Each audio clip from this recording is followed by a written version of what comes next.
최치원은 신라의 문장가입니다. 최치원은 자가 고운이며 서울 사량부 사람이다. 역사와 전기가 없어져 최치원의 세계를 알 수 없다. 최치원은 어려서 생각이 면밀하고 민첩하였으며 학문을 좋아하였다. 12살이 되어 장차 배를 타고 당나라에 들어가 학문을 구하고자 하였다. 최치원의 아버지가 말하였다. 10년 안에 급제하지 못하면 내 아들이 아니다. 가서 힘써 공부하라. 최치원이 당나라에 이르러 서성을 조차 학문을 하는데 게을리하지 않았다. 신라 48대 경문왕 14년 874년에 고시관 예부시랑 배찬의 아래에서 단번에 급제하였다. 선주 율수현 현위에 임명되었고 근무 성과를 평가하여 성무랑 시화사 내공봉으로 삼고 자금 의대를 하사하였다. 당시에 황소가 반란을 일으키자 고병이 제도, 행령, 병마, 도통이 되어 토벌하게 되었는데 최치원을 불러 종사관으로 삼고 서기의 임무를 맡겼다. 최치원의 표문, 장계, 서안, 계사가 고려까지도 전한다. 나이가 28살에 이르자 신라로 돌아와 부모를 뵐 뜻이 있었다. 당나라 희종이 이를 알고 885년에 최치원으로 하여금 문서를 가지고 사신으로 가도록 하였다. 신라에 머물러 시독 겸 한림학사, 수병부 시랑, 지서서 감사가 되었다. 최치원은 스스로 당나라 유학에서 얻은 것이 많아 신라에 왔을 때 자신의 뜻을 행하고자 하였으나 신라가 쇠퇴하는 말기여서 의심과 시기가 많아 받아들여지지 못하고 나가서 대상군 태수가 되었다. 신라 51대 진성왕 7년 893년에 납정절사 병부 시랑 김처해가 물에 빠져 죽자 곧 추성군 태수 김준을 차출하여 고주사로 삼았다. 당시 최치원은 부성군 태수였는데 마침 불러서 하정사로 삼았다. 근년에 기근이 들어 그로 인해 도적이 여기저기 일어나 길이 막혀 결국 당나라에 가지 못하였다. 그 후에 최치원은 또한 사신으로 당나라에 간 적이 있으나 다만 그 시기를 알 수 없다. 최치원 문집에 당나라 태사 시중에게 올린 편지가 있는데 편지에서 말하였다. 엎드려 듣건대 동쪽 항아밖에 상국이 있었으니 그 이름은 마한 변한 진안이었다. 마한은 곧 고구려, 변한은 곧 백제, 진안은 곧 신라이다. 고구려와 백제는 전성기에 강한 군사가 100만이어서 백제는 남쪽 오나라와 월나라 땅을 다스렸고 고구려는 북쪽 유나라, 연나라, 제나라, 노나라 땅을 다스려 당나라의 큰 적이 되었다. 수나라 임금이 나라를 잃은 것도 고구려 침략에 말미암은 것이었다. 당나라 태종이 친히 육군을 통솔하고 항아를 건너 벌을 집행하였다. 고구려가 당나라의 위세를 두려워하여 하친을 청하였으므로 태종이 항복을 받고 돌아갔다. 이때 신라 태종무열왕이 지극한 정성으로 삼국의 어지러움을 평정하는 데 도움을 청하여 당나라에 들어가 조회한 것이 이로부터 시작되었다. 후에 고구려와 백제가 이전에 하던 악행을 계속하자 신라 29대 태종 무열왕이 입조하여 길잡이가 되기를 청하였다. 660년에 이르러 당나라 소정방에게 명하여 십도의 강한 군사와 누선 만척을 거느리고 백제를 대파하도록 하였다. 이어 그 땅에 부여 도독부를 두고 백제 유민을 불러 모아 당나라 관리에게 다스리도록 하였다. 풍속이 같지 않아 여러 차례 반란의 소식이 들리므로 마침내 백제 유민을 하남으로 옮겼다. 668년에 영공 서적에게 명하여 고구려를 격파하고 안동도독부를 두었다. 678년에 이르러 고구려인을 하남과 농우지방으로 옮겼다. 고구려의 유민들이 모여 북쪽으로 태백산 아래에 어하여 나라 이름을 바레라고 하였다.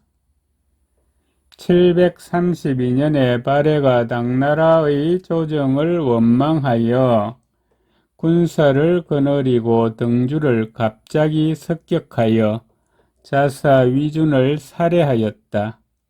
이에 당나라 현종이 크게 노하여 내사 고품 하행성가 태복경 김사란에게 명하여 군사를 징발하여 강을 건너 공격해 토벌하도록 하였다.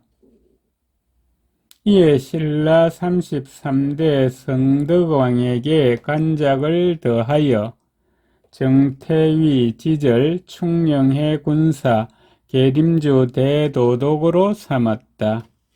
겨울은 깊어가고 눈이 많이 내려 제후와 당나라 군대가 추위에 고생하므로 해군을 명령하였다. 지금까지 300여 년 동안 삼국 땅이 무사하고 넓은 강이 편안하니 이는 곧 신라 태종 무열왕의 공로이다. 지금 나는 유생들 중 학문이 낮은 자이고 해외의 평범한 사람으로 외람되이 표와 장을 받들고 좋은 나라에 와서 조회하게 되었다. 무릇 진실로 간청이 있어 예에 맞게 모두 진술하고자 한다.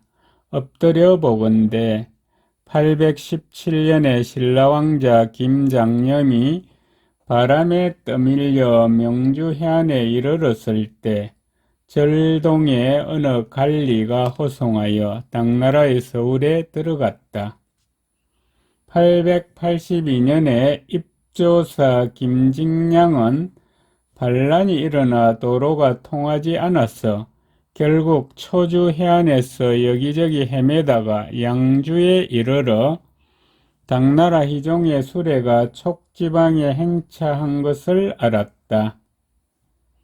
고태희가 도두장검을 보내 서천까지 호송하였으니 이전의 사례는 분명하다. 엎드려 바라옵건대 태사 시중은 굽어 큰 은혜를 내리어 특별히 수륙의 통행증을 내려달라. 지방간청으로 하여금 선박과 식사 및 원거리 여행에 필요한 나귀와 말과 사료를 공급하도록 하고 아울러 장수를 뽑아 호송을 감독하여 임금의 수리 앞에 이르게 하여 달라. 여기에서 언급한 태사시중은 성명 또한 알 수 없다. 최치원은 서쪽에서 당나라를 섬길 때부터 동쪽으로 신라에 돌아와서도 모두 혼란한 세상을 만나 나아가지 못하고 어려움이 이어지고 움직이면 번번이 비난을 받으니 스스로 무루함을 한탄하여 다시 관직에 나갈 뜻이 없었다. 유유자적하며 자유롭게 노니러. 산기슭과 강가나 바닷가에 정자와 누각을 짓고 소나무와 대나무를 심었으며 서적을 베개 삼아 풍어를 읊었다. 경주의 남산, 강주의 빙산, 합주의 청량사, 지리산의 상계사, 하포연의 별장 같은 곳은 모두 채치원이 노질던 곳이다. 최후에는 가족을 데리고 가야산 해인사에 응거하면서 친행인 성녀 현준 및 정연대사와 벗을 맺었다. 한가히 지내다가 노년을 마쳤다. 처음 당나라에 유학하였을 때 강동의 시인 나은과 서로 알게 되었다. 나은은 재주를 믿고 자만하여 남을 쉽게 허락하지 않았는데 채치원에게는 자기가 지은 노래와 시 5건을 보여주었다. 또 같은 해에 과거에 합격한 고운과 친하게 지냈다. 신라로 귀국하려 하자 당나라 고운이 시를 지어 송별하였다. 내 들으니 바다에 3마리 금자라가 있어.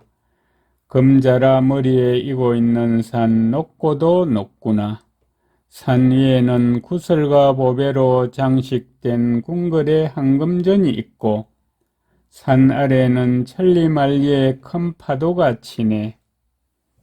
그 곁에 한 점 푸른 계림땅, 자라산 빼어난 기운을 품어 기특하니 나았네. 12살에 배를 타고 강을 건너와 문장으로 당나라를 감동시켰네.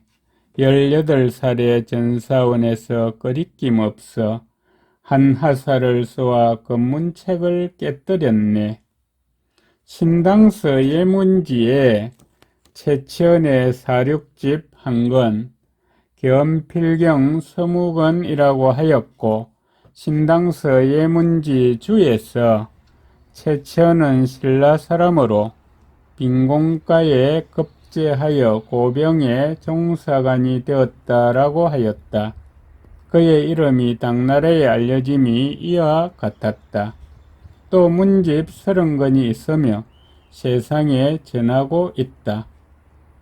예전에 고려 태조 왕건이 세력을 일으킬 때 채치원은 태조가 비상한 인물로 반드시 천명을 받아 나라를 세울 것을 알고서 편지를 보내 문안드렸는데 신라는 누런 잎, 고려는 푸른 소나무라는 구절이 있었다.